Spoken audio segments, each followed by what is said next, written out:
kasih Bapak ya. Bapak, hamba-Mu yang sudah masuk kami dalam pujian, Engkau pakai hamba-Mu ini luar biasa Tuhan. Apapun yang menjadi pergumulannya, kami letakkan semua dalam tangan-Mu Tuhan. Bapak yang baik, hamba-Mu yang akan menyampaikan sabda firman-Mu Tuhan. Engkau perlengkapkan hamba-Mu ini Bapak. Allah Roh Kudus berkata-kata dengan hamba-Mu ini Allah Roh Kudus. Engkau lebih tahu setiap isi hati kami Allah Roh Kudus. Kami butuh firman-Mu Tuhan. Kami butuh surat cinta-Mu Bapak. Lewat firman-Mu Bapak, kami lebih lagi mencintai Engkau luar biasa Tuhan. Cinta kami semakin hari semakin bertambah di hadapan-Mu. Kesetiaan kami semakin hari semakin setia di hadapan-Mu Bapak. Sampai Engkau mengangkat kami Tuhan ke Yerusalem yang baru Engkau siapkan untuk kami, bagi anak-Mu yang mempunyai, yang percaya kepadamu Yesus, yang semakin setia di hadapan-Mu Bapak.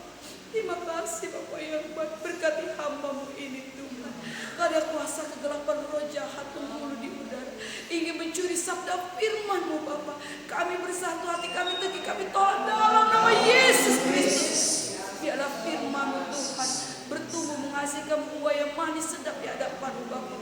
Bukan kami hanya menjadi pendengar-pendengar firman-Mu Bapak, tapi kami menjadi pelaku-pelaku firman-Mu Bapak. Biar kami selalu Tuhan bersandar di hadapan-Mu Bapak. Terima kasih Bapak yang baik. Terima kasih Allah Roh Kudus. Kami sambut berkat firman-Mu hanya dalam nama Yesus Kristus yang ajaib dan heran. Haleluya. Haleluya. Saya serahkan kepada hamba yang lain.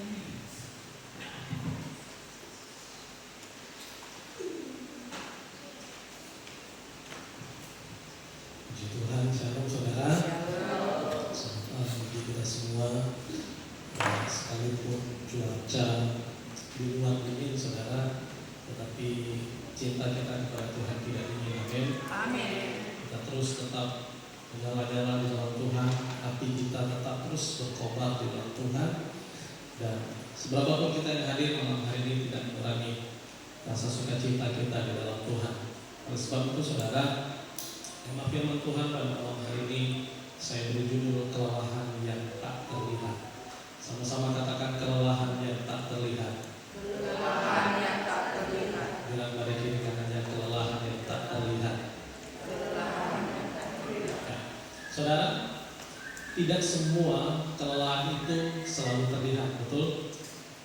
Dan tidak selalu saudara kelelahan itu dipertunjukkan atau dipertontonkan kepada semua orang. Ada orang yang kelihatannya baik-baik saja dari luar, ketemu orang senyum, tapi di dalam perasaannya lagi sedih saudara. Atau mungkin ada di antara saudara yang kalau dilihat malam hari ini ya keadaannya dari luar baik-baik saja, tetapi bicara tentang kedalaman perasaan seseorang tidak ada yang tahu. Karena kenapa? Karena kelelahan itu tidak selalu dipertunjukkan atau diperlihatkan kepada semua orang. Amin. Dan kita bisa melihat yang tadinya kalau dari luar keadaannya baik-baik saja, tersenyum, tetapi kita tidak tahu kedalaman hatinya, mungkin dia sedang merasa kosong, kesepian, hancur, dan lain-lain. Dan malam hari ini saudara, saya mau angkat tema ini kepada kita, bahwa seringkali kita berpikir bahwa orang yang rohani itu harus terlihat kuat secara mental. Orang yang rohani itu harus terlihat kuat dalam dia menjalani kehidupan, harus selalu tersenyum, selalu terlihat penuh sukacita. Terlebih lagi pada saat kita berada di dalam gedung gereja. Padahal saudara, kenyataannya ada banyak orang datang ke gereja itu kan dengan kelelahan-kelelahan masing-masing. Amin. Ada orang saudara datang ke gereja itu dengan pekerjaannya satu hari ini, dia begitu lelah, dia begitu capek dengan kondisinya, tetapi waktu dia berada dalam gedung gereja, dia balut itu semua saudara dengan sukacita, dengan happy, saya baik-baik saja, saya tidak ada masalah, dan itu tidak terlihat saudara. Tetapi ada banyak saudara orang datang ke gereja saudara menutupi kelelahan-kelelahan itu sehingga tidak sama sekali terlihat, tetapi berbanding terbalik, padahal banyak orang datang ke gereja dengan kelelahan-kelelahan yang tidak terlihat. Nah, saudara, ada banyak di antara kita, bahkan kita yang hadir malam hari ini, terlalu takut untuk mengakui kelelahan mental kita. Karena kalau kita datang ke gereja dengan hati lesu, saudara, nanti orang tanya sama kita, hamba Tuhan tanya kepada kita, kayak kamu gak ada iman ya? Kamu kurang berdoa ya? Atau kamu kurang dekat sama Tuhan, kok kayaknya kamu kok letih banget, kayak kamu kok capek banget, kayak kamu tuh lesu banget. Nah saudara, kelelahan emosional ini saudara adalah realitas yang terjadi dalam kehidupan manusia. Katakan amin. Bahkan saudara, kelelahan ini juga dialami oleh salah satu tokoh besar dalam Alkitab yang namanya Elia. Mungkin sebagian besar saudara tahu kisah tentang Elia dan berulang kali mungkin disampaikan oleh beberapa hamba Tuhan. Dan malam hari ini saya akan sampaikan bagaimana kelelahan emosional, kelelahan mental itu bisa dialami oleh manusia, karena pada dasarnya manusia itu lemah. Dan satu contoh Alkitab yang akan kita bahas malam hari ini yaitu yang namanya Elia. Saudara, kita mengenal bahwa Elia adalah nabi yang besar. Kenapa Elia dikatakan nabi yang besar? Karena kita tahu bahwa bagaimana mujizat yang begitu besar, yang besar terjadi dalam kehidupan Elia. Bagaimana Elia memiliki iman yang luar biasa, iman yang dahsyat, sampai-sampai api turun dari langit. Dan bagaimana Elia juga berhasil mengalahkan 450 Nabi Baal di Gunung Karmel. Sebuah kemenangan iman yang sangat luar biasa saudara, yang begitu dahsyat, yang begitu luar biasa. Karena apa? Karena iman Elia sungguh luar biasa. Bagaimana mujizat api turun dari langit, dia mengalahkan 450 Nabi Baal. Tetapi sadarkah saudara, setelah peristiwa kemenangan besar itu terjadi, apa yang terjadi kepada Elia? Bagaimana Elia mengalami yang namanya kelelahan mental. Katakan kelelahan mental. Nah, saudara, kita akan melihat setelah peristiwa kemenangan itu terjadi. Saudara boleh lihat dalam 1 Raja-Raja 19. Kita akan belajar malam kali ini 1 Raja-Raja 19. Dan kita akan baca dari ayat pertama sampai ayat keempat. Setelah peristiwa kemenangan ini saudara, bagaimana Elia mengalami yang namanya kelelahan secara mental dan emosional. Mari semua kita bangkit berdiri. 1 Raja-Raja 19 ayat 1 sampai 4. Sudah menemukan, mari kita baca bersama-sama. 2, 1, ya. Ketika Ahab memberitahukan kepada Israel segala yang dilakukan Elia dan perihal Elia membunuh semua nabi itu dengan pedang, maka Isabel menyuruh seorang suruhan mengatakan kepada Elia, beginilah kiranya para Allah menghukum aku, bahkan lebih daripada itu, jika besok kira-kira pada waktu ini aku tidak membuat nyawamu sama seperti nyawa salah seorang dari mereka itu, maka takutlah ia, lalu bangkit dan pergi menyelamatkan nyawanya. Dan setelah sampai ke Beersheba yang termasuk wilayah Yehuda, ia meninggalkan bujangnya di sana, tetapi ia sendiri masuk ke padang gurun sehari perjalanan jauhnya, lalu duduk di bawah sebuah pohon ara. Kemudian ia ingin mati, katanya, cukuplah itu, sekarang ya Tuhan, ambillah nyawaku, sebab aku ini tidak lebih baik daripada nenek moyangku. Saudara,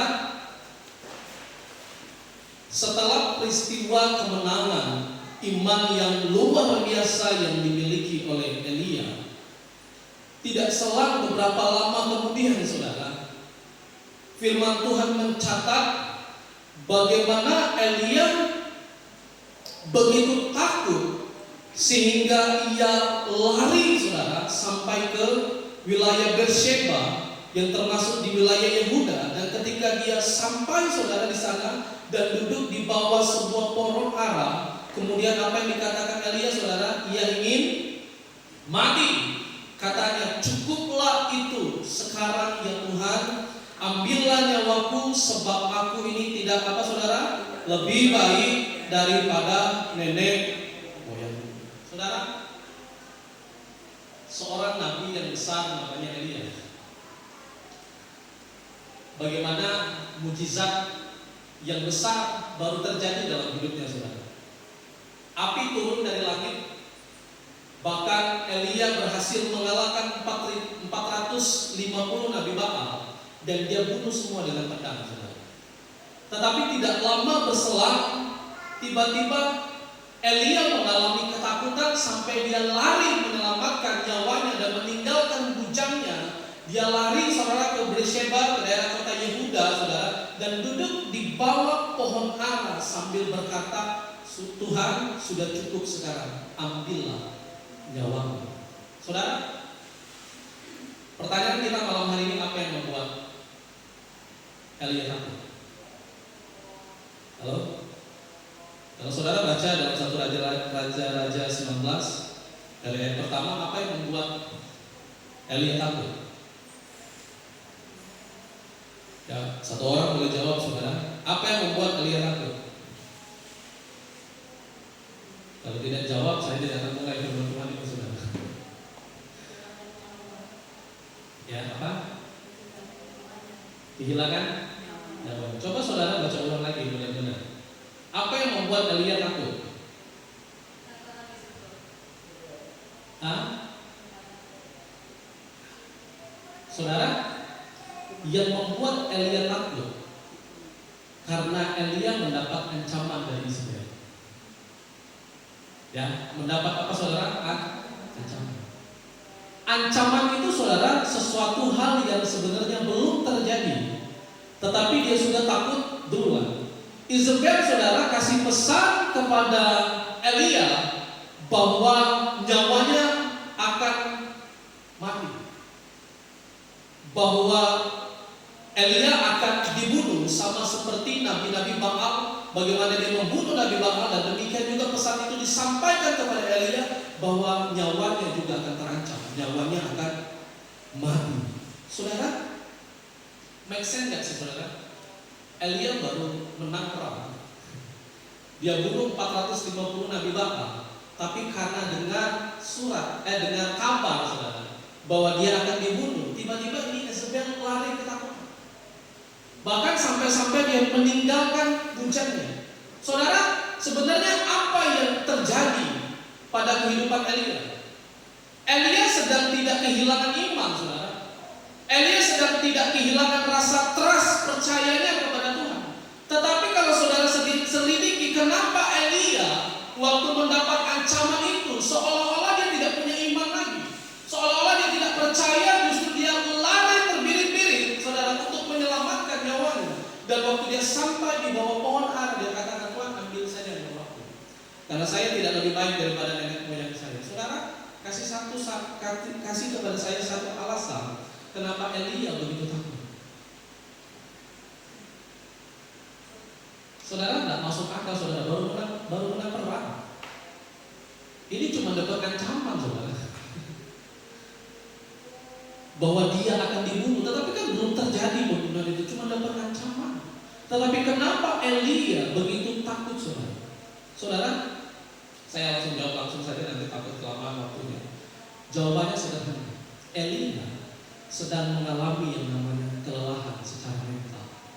Katakan kelelahan secara mental.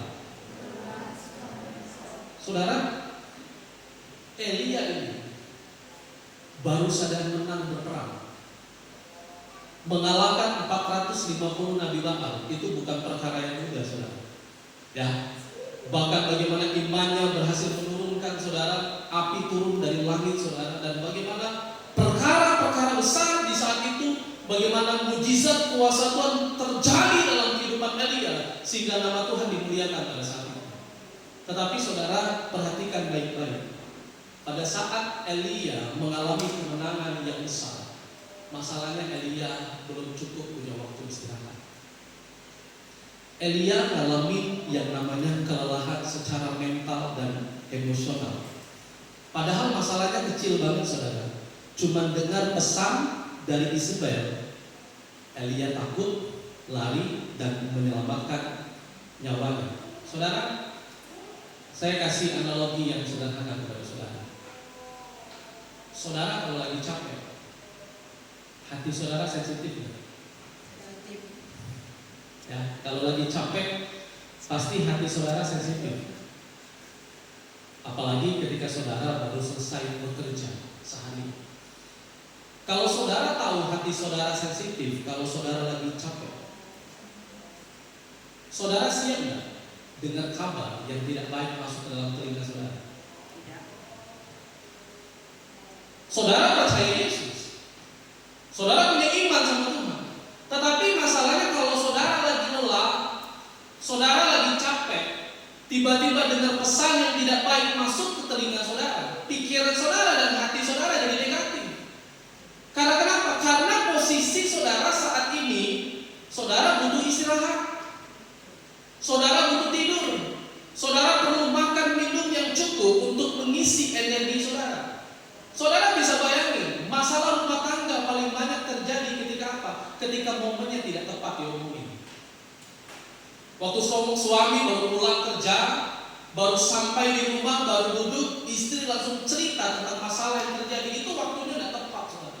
Karena kenapa? Karena posisi suami baru sampai di rumah. Sebaliknya juga dengan istri, ketika istri baru pulang rumah kerja, saudara, jangan ditanya apa-apa dulu. Yang ditanya mau makan apa, mandi dulu, saudara, ya, sampai semuanya sudah beres, semuanya sudah selesai.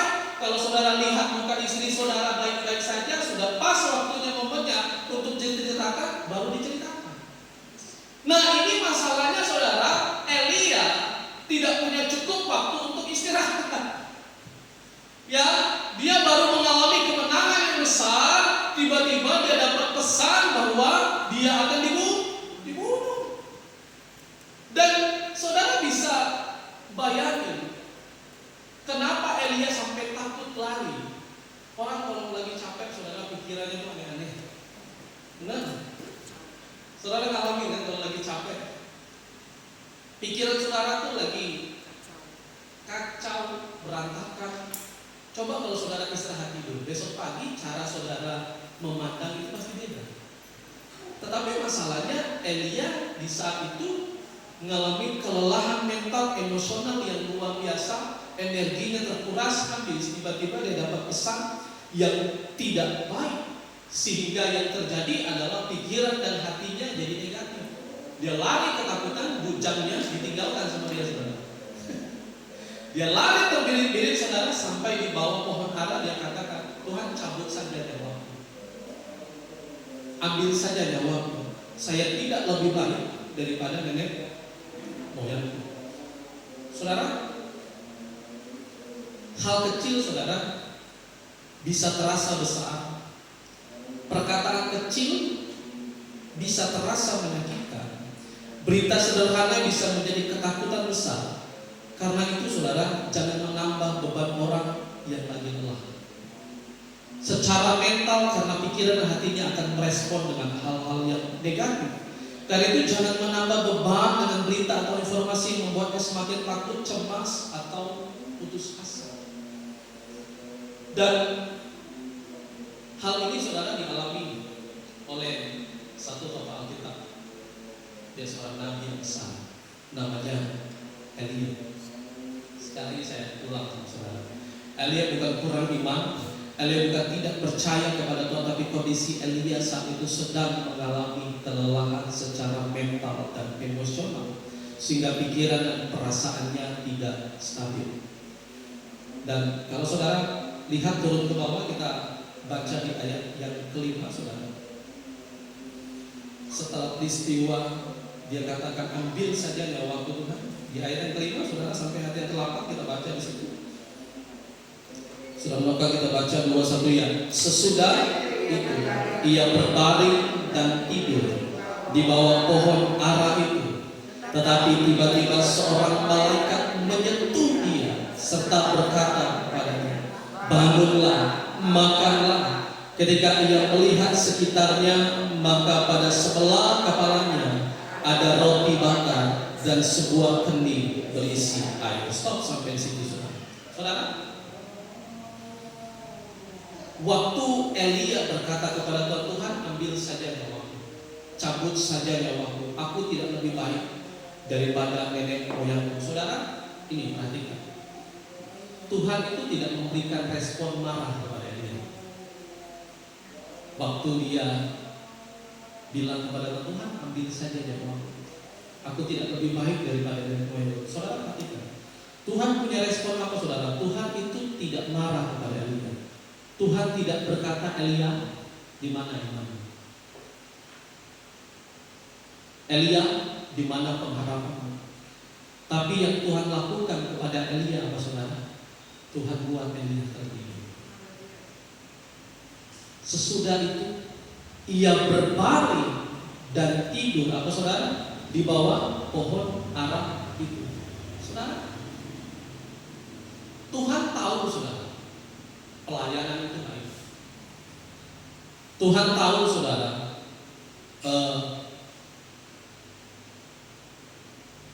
kita sibuk, waktu kita habiskan untuk Tuhan itu semuanya baik. Tetapi saudara harus perhatikan satu kisah ini. Kadang-kadang, saudara, kalau kita terlalu terlihat rohani sekali, kadang-kadang saudara juga bisa mengalami yang namanya kelelahan. Karena kenapa? Orang yang terlihat rohani, kita ini manusia, saudara. Saudara tidak bisa paksa diri saudara sekalipun saudara rohani, saudara kuat terus, saudara. Saudara hebat terus tidak. Saudara luar biasa terus harus bersukacita. Saudara, mau dia hamba Tuhan sekelas apapun, saudara akan ada masa, saudara, di mana saudara pasti akan mengalami yang namanya kelelahan. Secara emosional saudara lelah, secara mental saudara pasti akan mengalami kelelahan, dan ada waktu di mana saudara pasti kok kayak Tuhan itu kok jauh banget sih. Padahal saya sudah rajin beribadah, saya rajin melayani, saya sudah lakukan yang terbaik untuk Tuhan. Tapi kok kenapa ada momen-momen di mana saudara pasti ngerasa kayak Tuhan itu tidak hadir, kayak Tuhan itu jauh, kayak Tuhan itu seolah-olah tidak seperti dulu lagi. Yang menjadi masalahnya adalah kita ini kadang-kadang lupa istirahat, saudara. Butuh waktu untuk istirahat, sama yang dialami oleh Elia. Perkara besar terjadi dalam hidup Elia, bagaimana Tuhan membuat Elia begitu luar biasa dengan imannya yang dahsyat. Tetapi ada satu momen di mana juga Elia mengalami kelelahan secara mental, Elia mengalami kelelahan secara emosional, sampai-sampai dia berkata, Tuhan cabut saja nyawaku. Tetapi Tuhan tidak marah sama Elia. Elia, di mana imanmu? Elia, di mana pengharapanmu? Tetapi Tuhan buat Elia tertidur. Bilang diri kanan, sudah cukup belum istirahat? Saudara, saya alami, saudara. Berapa bulan ini saya alami. Terlebih lagi dalam 1 minggu belakangan ini, saudara tahu aktivitas saya setiap hari saya kerja, belajar les Python, saudara. Istri saya juga kerja. Setiap hari selalu ngurusin anak dan lain-lain. Pelayanan tetap jalan terus, saudara, harus nomor 1. Ada momen, saudara, di mana saya berapa hari sama teman-teman youth ngumpul, kami diskusi rapat untuk acara KKR, dan kami sudah deal bahwa alat-alat musik bakal dibawa, saudara. Tapi karena waktu dan tenaga saudara harus angkat-angkat barang ke atas, akhirnya terjadi perdebatan kecil. Dan akhirnya kami putuskan untuk tidak bawa alat musik ini. Kita main akustik aja. Oke. Dan hari Minggu kami putuskan untuk berangkat ke peninjauan, saudara, untuk cek sound sekalian rapi-rapi alat-alat apa yang dibutuhkan. Dan di saat itu, saudara, dari Kamis, Jumat, Sabtu saya melayani sampai di hari Minggu. Selesai ibadah saya berangkat sama tim sampai pulang malam. Senin, Selasa, Rabu, Kamis itu saya capeknya bukan main, saudara. Karena kenapa? Sebelum-sebelumnya ada 2 arisan di rumah. Hari Rabu saya ulang tahun. Ya kan, buat acara lagi, 3 kali acara dulu kami saudara masak-masak saudara. Masak-masaknya nggak berat saudara, bersih-bersihnya berat. Ya, terus saudara lanjut lagi hari Kamis, masuk lagi di hari Jumat. Hari Jumat luar biasa. Ya, dari itu saya sudah sibuk sekali saudara, saya siapkan slide apa-apa, banner semuanya, apa yang dibutuhkan untuk KKN semua siapin. Sampai hari Jumat semuanya berjalan dengan lancar, puji Tuhan tidak hujan, itu doa saya. Untuk doa jemaat Tuhan supaya tidak hujan, puji Tuhan tidak hujan. Pulang, sampai perjalanan pulang saudara, mau masuk blimbing saudara, itu panasnya bukan main, panas sekali saudara. Kalau panas itu di mobil itu pasti silau. Saya ini saudara punya penyakit saudara vertigo, suka pusing saudara, migrain pusing. Jadi saudara, karena saya pengen kejar untuk cepat keluar dari daerah Lubu Batang itu ke jalan raya besar, saya kira keluarnya itu tinggal sebentar lagi. Karena kenapa saudara? Kalau orang lelah capek, kalau saudara tahu bawa mobil saudara, kalau capek itu saudara, nggak tahu gimana mata itu saudara bisa nutup sendiri. Saya itu di posisi yang udah melek kayak gini saudara, yang udah main musik, pelayan Tuhan, bawa mobil lagi luar biasa sekali saudara. Ya kan saya udah melek kayak gini saudara, tiba-tiba redup sendiri mati. Wah, ada 3 kali momen, 2 kali saya hampir tabrakan saudara. Karena saya merem. Tetapi ada 1 momen saudara dan ini benar-benar hampir tabrakan. Niat saya pengen gantian sama adik saya Nando. Niat saya. Saya lihat istri saya, wah tidur dalam hadirat Tuhan. Ya kan luar biasa. Saya lihat adik saya Nando tidur dalam hadirat Tuhan luar biasa. Yang satu begini, yang satu begini. Ya kan? Rizka juga tidur, Karel tidur, Rafael tidur, haleluya.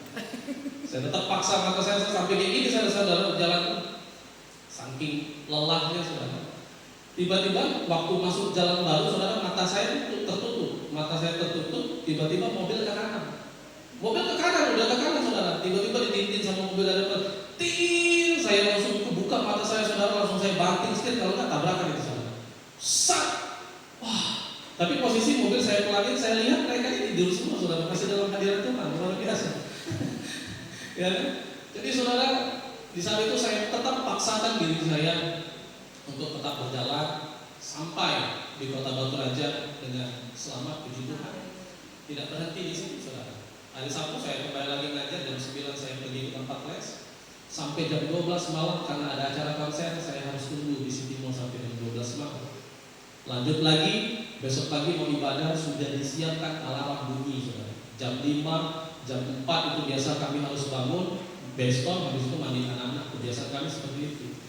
Saudara tahu, waktu alarm bunyi pertama, bunyi karena saya pulang jam 12 malam.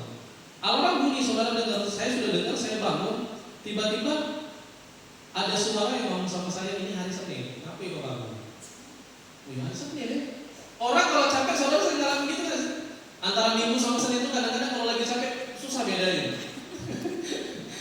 Saya waktu bangun, ini hari Senin, tidurlah lagi, ngapain kau bangun? Oh iya, hari Senin. Ya sudah, tidur lagi. Tiba-tiba saudara, alarm bunyi lagi jam 6:30 lewat 10 saudara, bayangkan jam 6:30 lewat 10 bunyi. Tiba-tiba ini baru suara malaikat itu. Gue ini hari Minggu bangun, oh loncat saudara. Loncat. Karena kenapa yang diurusin bukan kami berdua, ini ada 2 bocil ini saudara anak-anak. Bangun langsung loncat, siapin air panas, gerbang, bung, tunggu ibu siap-siap saya balik ke gereja. Saya sudah janji sama Mama Dani untuk latihan hari Minggu saudara.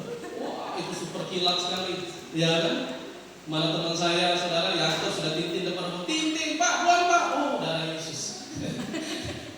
Jadi saudara, wah itu hari sudah benar-benar luar biasa. Tetapi puji Tuhan masih sampai tepat waktu saudara, belum ramai sekali jemaat, jadi masih berantakan sekali. Selesai ibadah lanjut konser lagi, pulang sampai rumah jam 7 malam. Saudara tahu capeknya saya dalam 1 minggu lebih itu hampir 2 minggu apa yang saya lakukan. Saudara hari Senin saudara, saya nandakan diri saya untuk saya istirahat full. Saya pergi ke kafe, saya mencari minuman favorit saya. Ya. Karena kenapa? Karena tubuh ini kan pengen dimanjain saudara. Betul nggak? Betul nggak? Betul. Saudara jangan diam di rumah aja saudara, kopi, ngetes, sekali-sekali lah keluar. Ya, Saya manjain diri saya, saudara, wah itu rasanya luar biasa, saudara.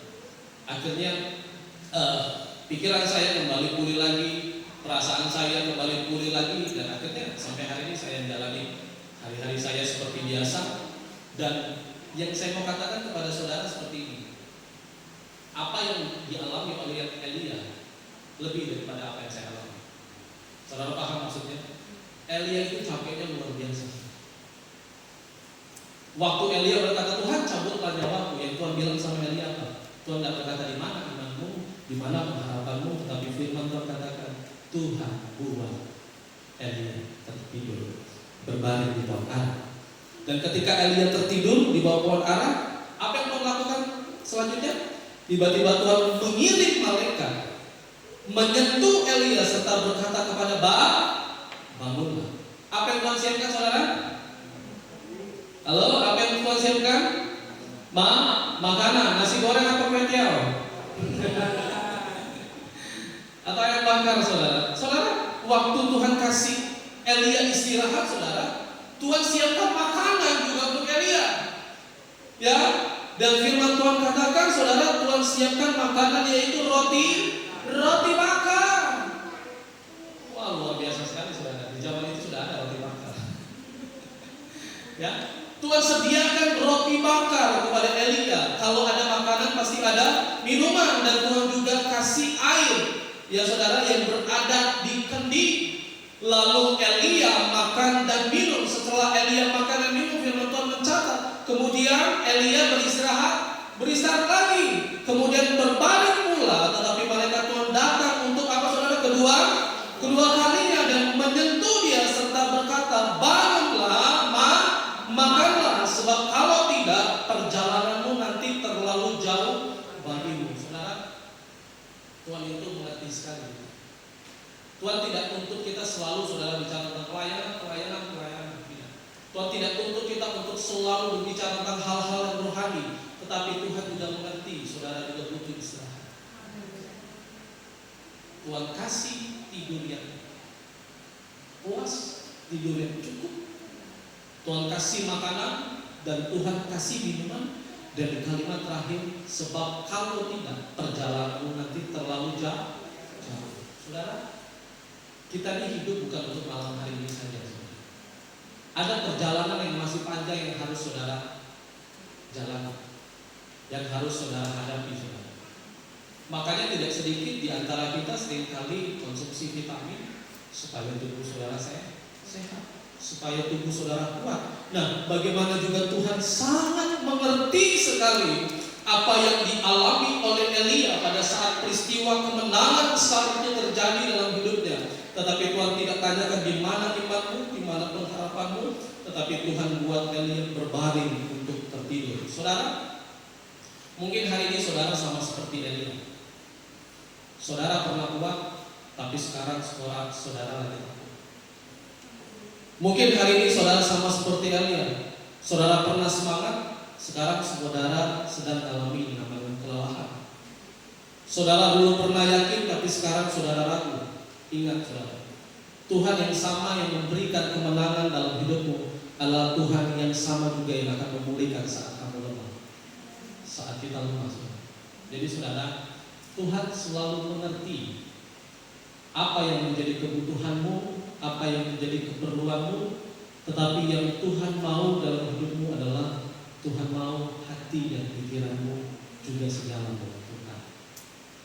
Ada saatnya di mana saudara akan mengalami kelelahan.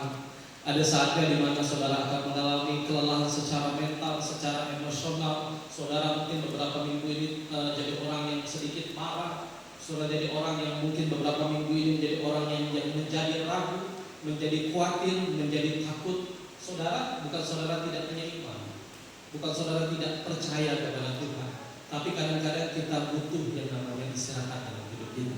Amin. Dan oleh sebab itu saudara, mari saudara, pada saat Elia lelah, justru Tuhan memulihkan setiap keadaan hidupnya. Dan malam hari ini juga sama saudara. Saudara akui saja kalau saudara lagi lelah sebetulnya. Tuhan, aku lelah. Sorry Tuhan. Kalau mungkin beberapa minggu ini saya kurang percaya sepenuhnya sama Tuhan. Bukan saya tidak percaya, tetapi mungkin karena pikiranku lagi lelah, mungkin karena hatiku lagi lelah dengan berbagai macam masalah yang saudara hadapi. Tetapi malam hari ini saudara masih tetap datang setia beribadah kepada Tuhan. Firman Tuhan tidak kebetulan datang dalam hidup saudara. Tuhan tahu sekali apa yang menjadi kebutuhan saudara. Tuhan tahu sekali apa yang menjadi keperluan saudara. Malam hari ini saudara datang sama Tuhan, karena Tuhan akan memberikan kelegaan dalam setiap kehidupan kita. Amin. Mari saudara kita ambil sikap doa kita kepada Tuhan.